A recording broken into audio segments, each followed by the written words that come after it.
জীবন ভাই, তুমি টার্মিনালে আসছো, আমার সাথে দেখা করছো না, বিষয়টা কিন্তু ঠিক হচ্ছে না। হ্যাঁ ভাই ঠিক, আবার আসলেই যেন দেখা করা হয় নাকি?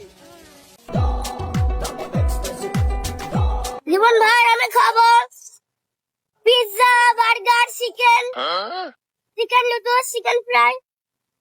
আর কি খাওয়া? হ্যাঁ আমারে বলছে আপনি টার্মিনাল আসেন জীবন ভাই, আপনি টার্মিনাল আসেন, আমার সাথে দেখা করেন না কেন?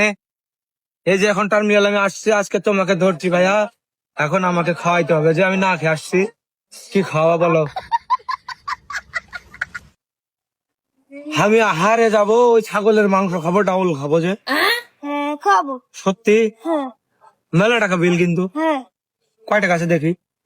আছে? টাকা বাড়িতে তাইলে বাড়ি যে আগে লিয়ে আসো, আগে লিয়ে আসো। তুমি আমাকে টার্মিনাল আসতে বলছো যে, তাহলে এখন কি করবা? আমি তো টার্মিনাল আসছি। এই যে এদিকে আসো। গুরগুলে যা, গুরগুলে কি খাবি? কি খাওয়া আমাকে? বার্গার, ওটা খাবো না তো, আমি আহারে যাব, আহারে যাব, ছাগলের মাংস খাবো, ডাউল খাবো, ওই যে ফিশ ফ্রাই খাবো। খাও। সত্যি? কয় টাকা আছে দেখি? আছে? তাহলে দাওয়াত দেওয়ার আগে আমাকে বলবা না ভাই, আপনাকে এমনি দাওয়াত খাওয়াবা না আমার? তাহলে এই দিন খাবো। হ্যাঁ, ওকে, গুড নাইট, আমি চলে যাই, কালকে আসবে না? ওকে।